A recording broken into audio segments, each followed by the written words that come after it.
दोस्तों, साल था 1948। एक ऐसे धर्म के लोग अपने खुद के देश बना चुके थे जो लगभग हर एक देश के आंख में खटक रहा था, और वो थे यहूदी। लगभग 3000 साल पहले जिनको खुद के देश छोड़कर जान बचाकर भागना पड़ा था, जिनके जीवन किसी कीड़े मकोड़े से भी बदतर था, वो फिर से लौट चुके थे अपने खुद के देश को। नमस्कार दोस्तों, आप देख रहे हैं अनसंग वॉरियर सीरीज का 59वां एपिसोड। क्या भारत का सबसे प्रमुख इंटेलिजेंस एजेंसी रॉ अब इजराइल के इंटेलिजेंस एजेंसी मोसाद की पदचिन्हों पर चल पड़ा है? क्या भारत अपने दुश्मनों को ठोक रहा है? देखते रहिए आपका अल्टीमेट यूट्यूब चैनल हिस्टोरिकल गुरुजी को एक नए अंदाज में। रॉ पर हम बात करें, सबसे पहले हमें इजराइल पर बात करनी होगी। द्वितीय विश्व युद्ध में जब यहूदियों का होलोकॉस्ट हुआ, तब करीब 60 लाख यहूदियों को गैस चैम्बर में भरकर मारा गया।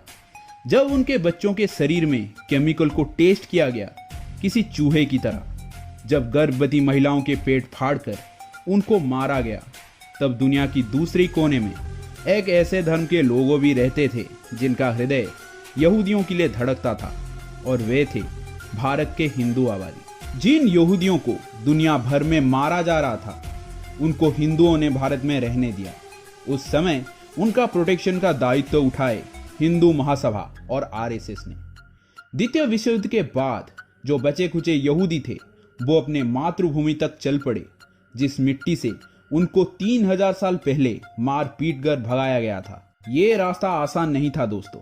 अब उस मिट्टी पर अरब्स का कब्जा था।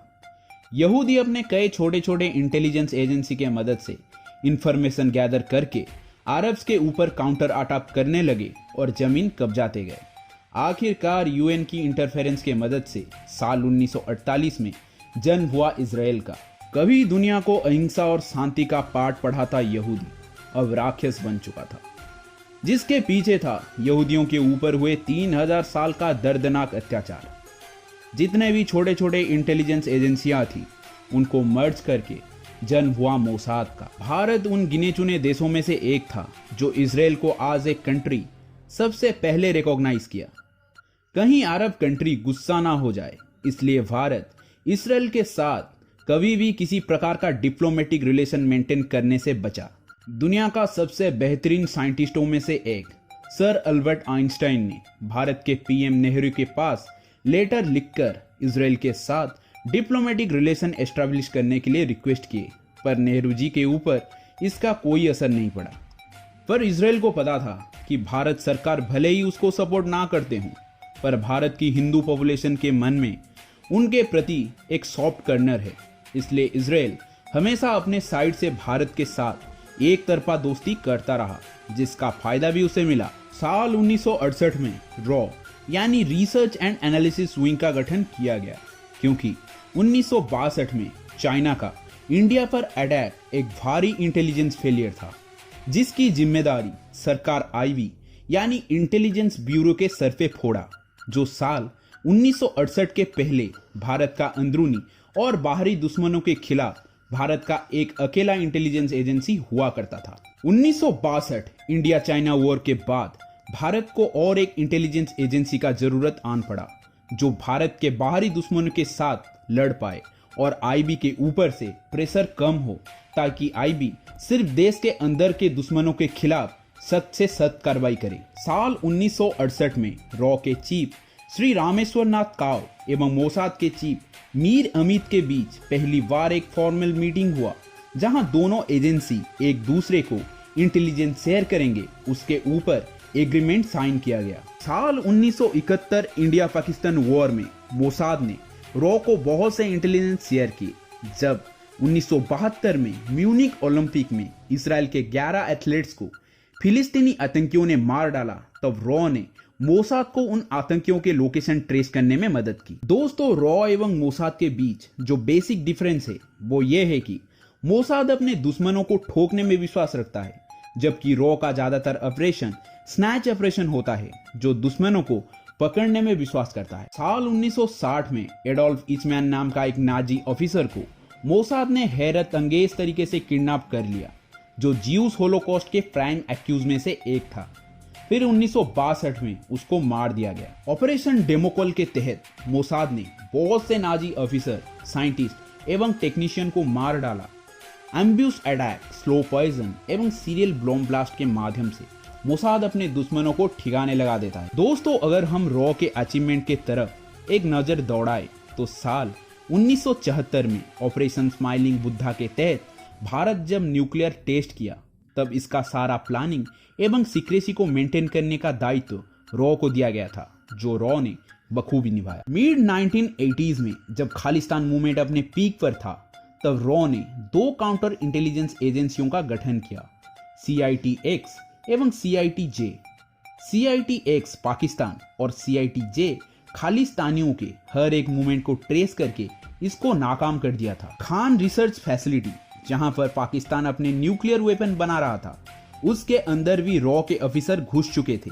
पर हमारे उस समय के प्राइम मिनिस्टर मोरारजी देसाई इसकी जानकारी खुद फोन करके पाकिस्तान के PM जिया उल हक को बता दिया। फिर हमारे रॉ के ऑफिसर को पकड़ पकड़ के पाकिस्तानियों ने दर्दनाक मौत दी। दोस्तों, कड़वा सच ये है कि भारत की एक विशेष राजनीतिक पार्टी को लगता है कि अगर रॉ ज्यादा एडवांस हो गया तो हो सकता है उनके PM की कुर्सी खतरे में आ जाए।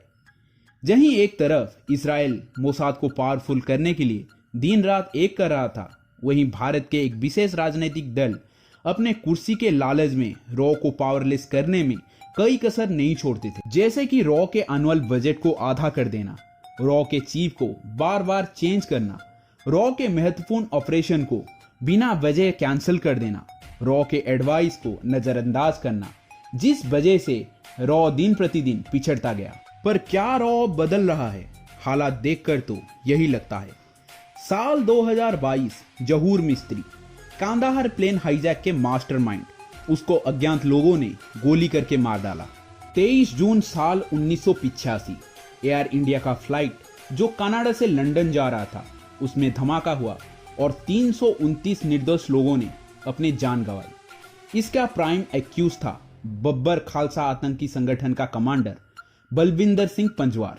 उसे 2022 में लंदन में अज्ञात लोगों ने गोलियों से भून डाला। हरविंदर सिंह संधू, पंजाब पुलिस हेडक्वार्टर पर RPG हमले का मास्टरमाइंड, जिसका 2022 में पाकिस्तान में ड्रग ओवरडोजिंग के कारण संदेहास्पद तरीके से मौत हो जाता है। बशीर अहमद पीर, हिजबुल के कमांडर, फरवरी 2023 को पाकिस्तान के रावलपिंडी में अज्ञात बाइक सवारों ने उसको गोलियों से भून डालते हैं। सैयद खालिद राजा, अल बदर के कमांडर, उसे पाकिस्तान के कराची में गोली मारकर मार दिया जाता है।